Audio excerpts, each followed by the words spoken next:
Hello hi जय शंकर सभी को। जैसा कि आपको पता है कि हमारे साथ ऐसी शख्सियतें मौजूद रहती है जो अपना नाम, शहर का नाम, देश का नाम, घर वालों का नाम रोशन कर रहे हैं। तो आज हमारे साथ एक ऐसी शख्सियत मौजूद है जिन्होंने अपनी आवाज़ से मतलब तहलका मचा रखा है। बॉलीवुड के जो सलीम सुलेमान हैं वो भी इनकी आवाज़ के दीवाने हैं और बॉलीवुड के कई सेलिब्रिटीज़ जो हैं इनके गानों पर रील्स बना चुके हैं। तो मैं शुक्रगुजार हूँ चित्रलेखा मैडम का। बहुत बहुत शुक्रिया मैम का आपने हमारे निमंत्रण स्वीकार किया। वैसे अब तो मैडम आप किसी परिचय के मोहताज हैं नहीं, लेकिन एक छोटा सा परिचय हमारे व्यूअर्स को ज़रूर दें। Hi everyone and Kamagani to all. Myself Chitralekha Sen and आप ही के शहर जोधपुर राजस्थान से playback singer and performer and now you can say बन्नारे girl and that is my introduction actually. Ma'am Chitralekha Sen से आज आप बन्नारे गर्ल बन चुकी हैं, तो वहाँ तक पहुँचने का सफ़र कैसा रहा? वैसे कहा जाए तो बहुत ज़्यादा टफ था, बट मैं एक ही चीज़ पे फोकस थी, मेरे गोल पे और मेरे करियर पे। सो वो मेरे लिए बहुत इम्पॉर्टेंट था और मुझे पता था कि मैं ये चीज़ करूँगी तो करूँगी, चाहे कुछ भी हो जाए। तो मैम कहीं से सीखा आपने म्यूज़िक? नहीं, बेसिकली मेरी जो स्टडी और जो मेरा बचपना मैंने स्पेंड किया वो एक छोटे से गांव से था जो जोधपुर से 60 किलोमीटर दूर है, सरदार समन। अच्छा। तो वहाँ सरदार समन में भी एक छोटा सा गांव था नई ढानी करके। सो मेरा जो स्टडी और मेरा जो बचपन जो बीता है उसी गांव से बीता है। एक छोटा सा स्कूल था जहाँ पे 4 कमरे हुआ करते थे एंड और मैं वहाँ पे जूनियर थी। तो हम लोगों को बाहर बिठाया करते थे और सीनियर क्लासेस जो भी हुआ करती थी वो रूम्स में बैठती थी।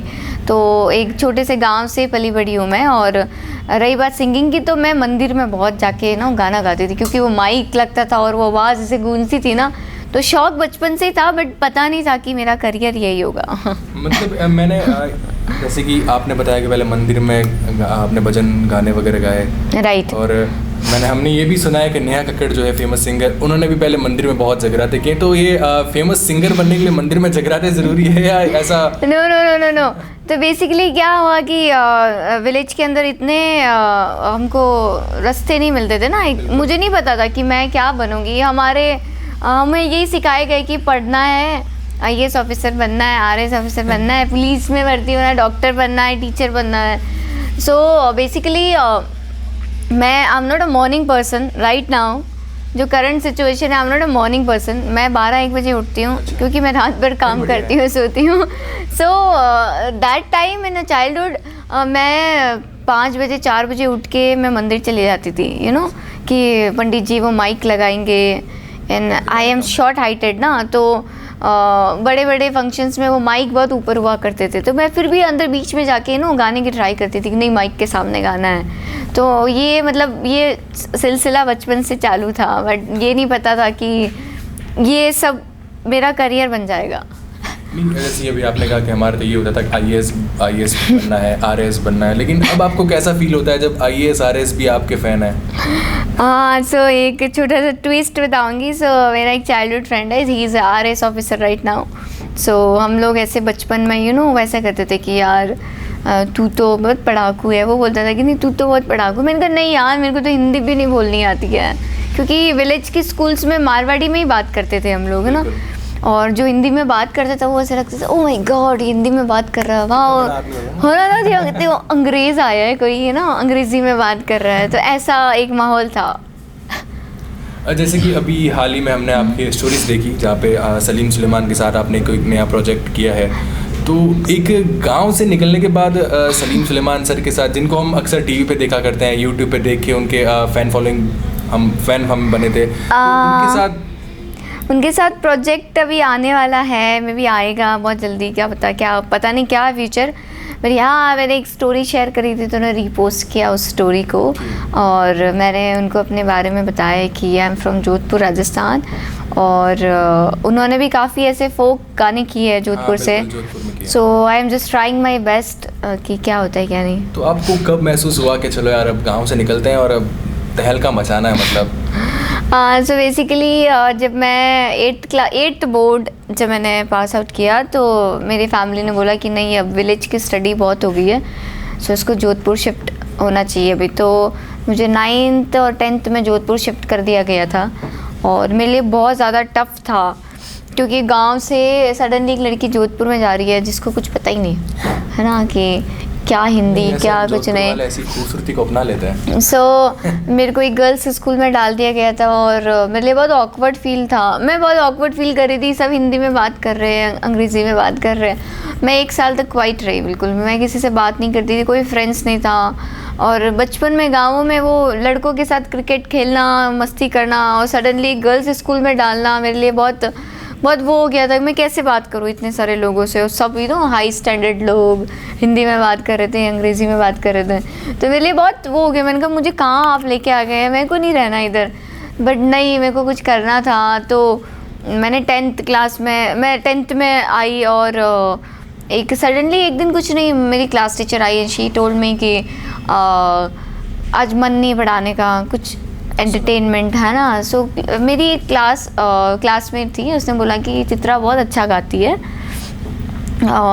तुम गाओ ना कुछ। तो मैंने, जैसे मैं हर इंटरव्यू में बोलती हूँ, ये मेरे लाइफ का एक वो स्पार्क टाइम था।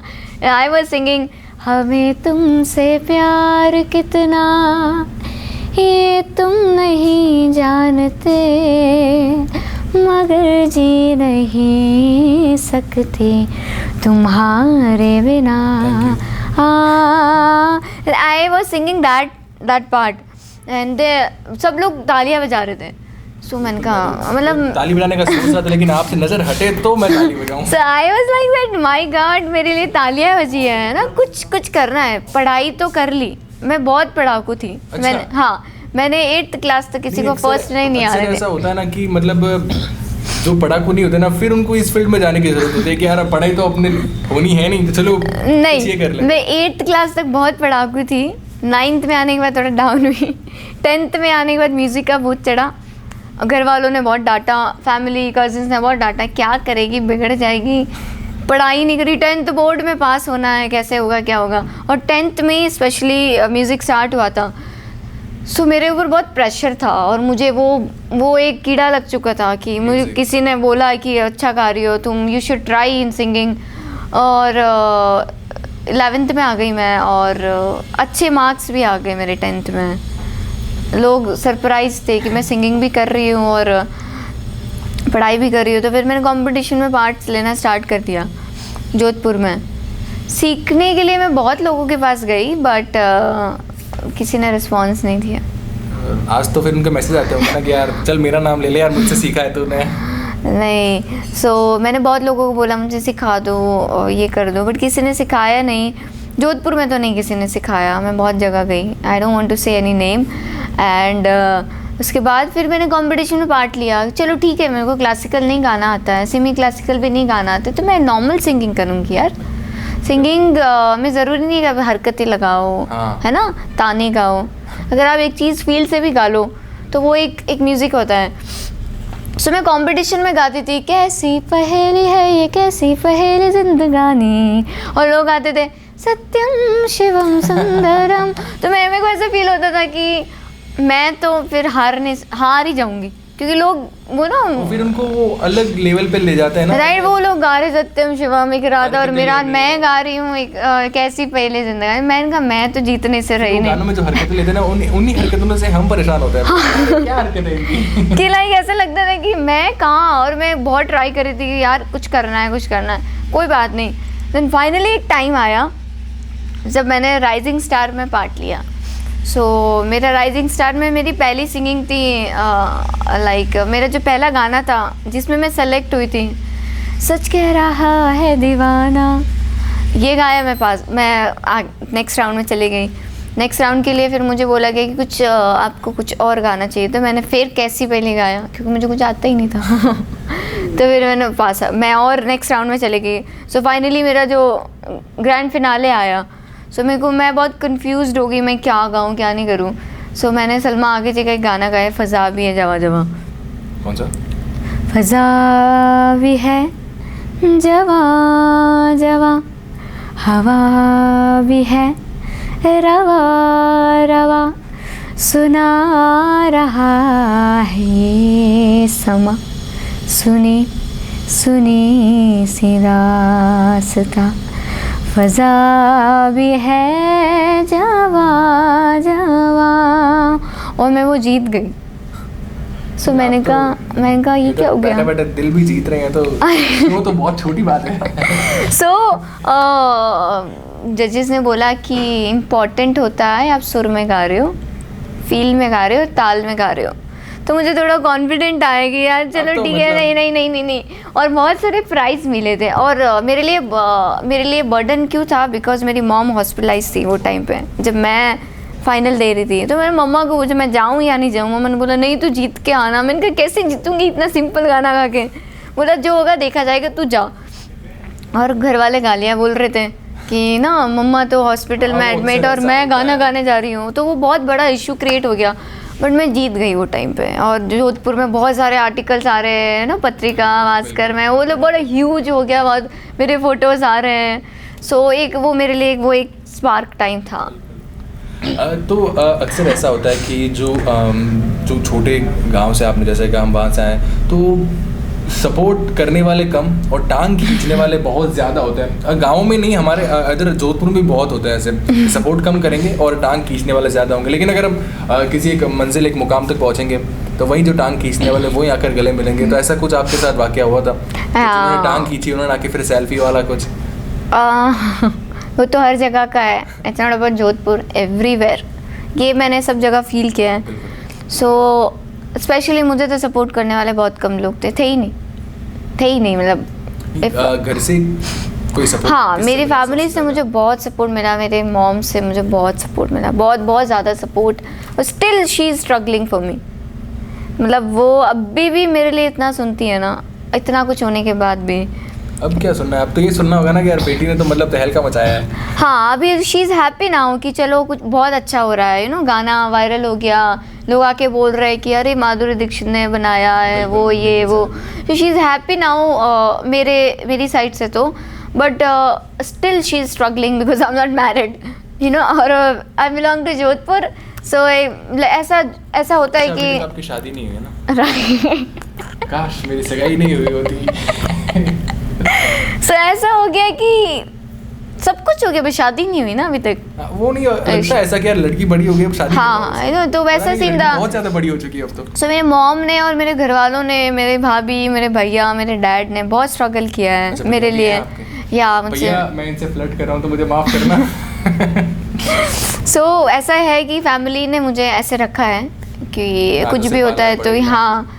स्टार्टिंग में थोड़े से इश्यूज हुए थे क्योंकि बट मैंने उनको प्रूव किया कि आपने मुझे जो फ्रीडम दी है मैं उसका सही यूज़ कर रही हूँ।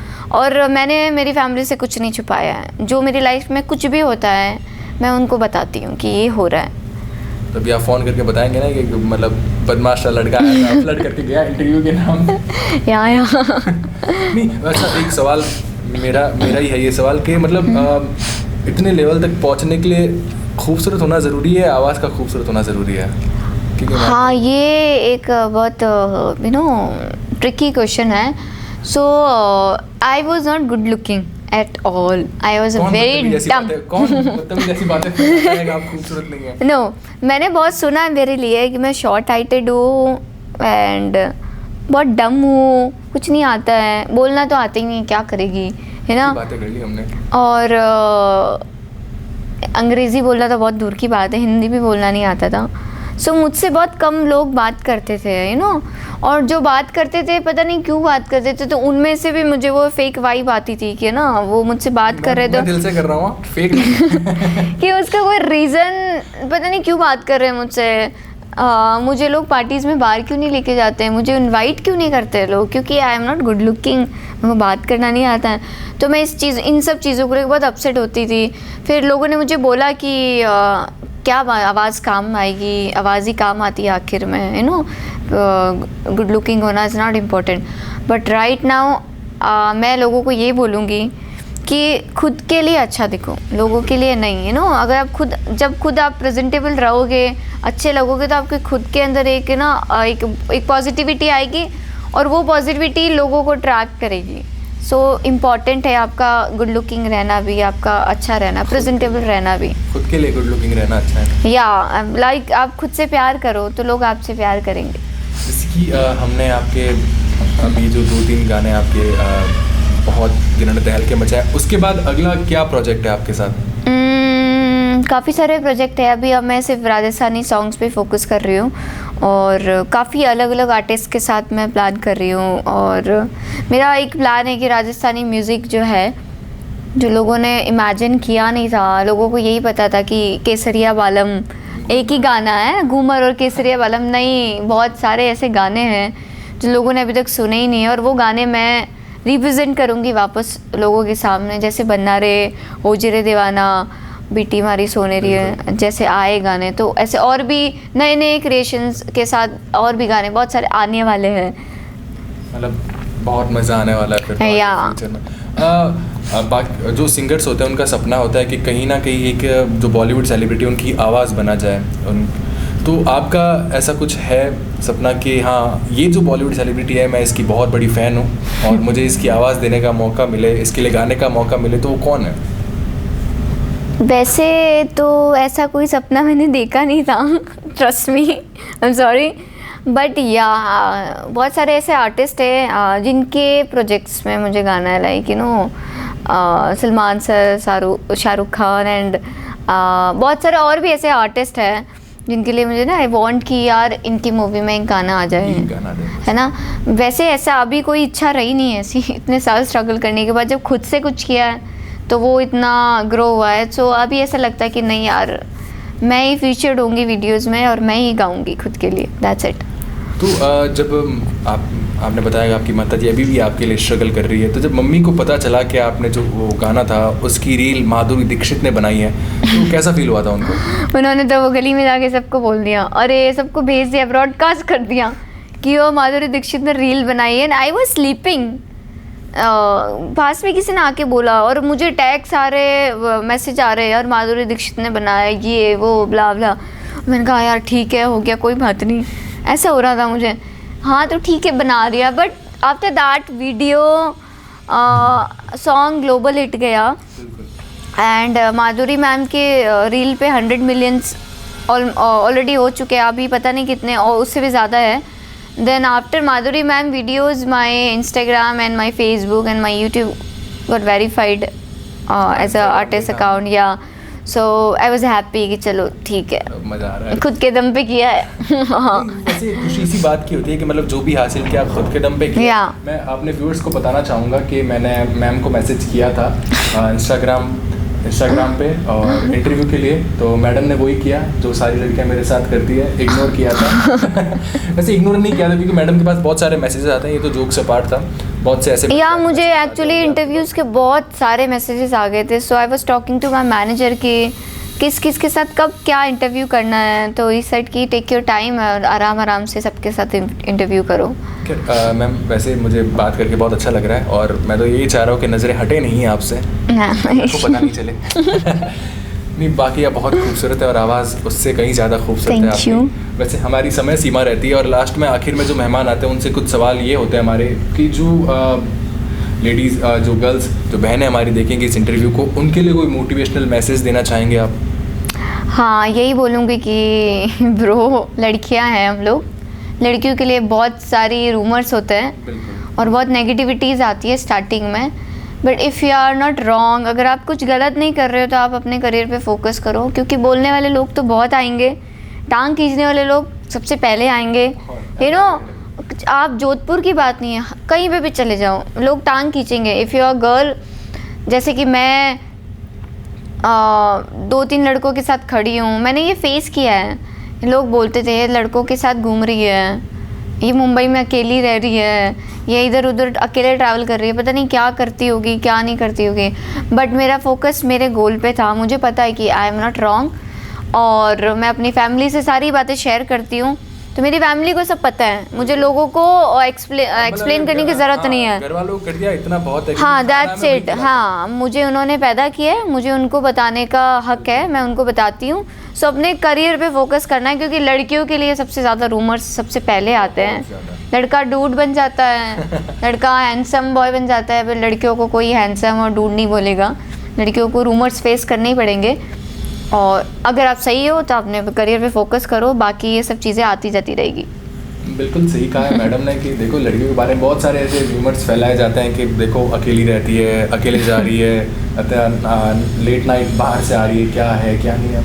ऐसा चिल करो, कुछ नहीं है, बोलने वाले बोलते रहेंगे, अपने को तो अपना काम करना है। वैसे जाते जाते एक सवाल आखिर में आपसे ये करता हूँ, आपने बहुत सारे शो परफॉर्मेंस दे दिए, इंटरव्यूज़ दिए हैं, बहुत सारे शोज़ में आप जा चुके हैं, तो आखिर में आप चाय बिता देते हैं एक हैंडसम लड़के के साथ। Thank you. कैसा फील कर रहे हैं आप? हाँ, it's very nice because last moment interview हो रहा है, because I was in shooting and you suddenly called me कि you know through my DOP कि यार इंटरव्यू लेना है, एंड मैं रेडी थी थोड़ा, यू नो।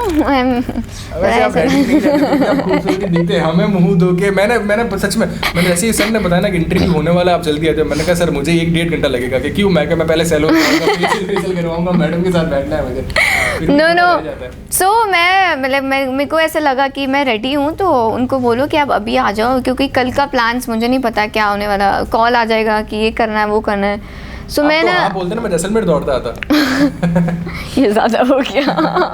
8 आवर्स लगते हैं जैसलमेर पहुंचने में। सो मैंने कहा चलो ठीक है यार, मैं 4 घंटे की दूरी 8 घंटे की दूरी ऐसे तय करता हूँ, मतलब पूछो ही मजा। सो मुझे ऐसा लगा कि लास्ट मोमेंट जो चीज़ें होती हैं ना वो अच्छी होती हैं, सो लेट्स डू, करते हैं, चलो। इतना अच्छा हो ना, आपसे मिलना हो गया। Thank you so much. बहुत शुक्रिया, ऐसे जोक सपाट चलते रहेंगे। ये उम्मीद करते हैं कि आपके आगे जो आने वाले प्रोजेक्ट हैं वो और ज़्यादा तहलका मचाए, और आप मतलब जैसा आप चाहती हैं सलमान सर, शाहरुख सर के मूवीज़ में एक गाना मिल जाए, उनसे भी कई सुपर डुपर हिट आपको गाने मिलेंगे। और हम भोलेनाथ से यही प्रार्थना करते हैं कि आप ऐसे तहलका मचाते रहे और हमें नहीं भूले बस। हाँ, आप हमारा पीछा ऐसे मुझे पता है छोड़ोगे नहीं, और इंटरव्यूज लेते रहना। ऐसी खूबसूरत लड़कियों का पीछा छोड़ के मैं जाऊँगा ना, बस मेरी वाइफ नहीं देखे ये वाला। खैर बहुत बहुत शुक्रिया ma'am. Thank you so much.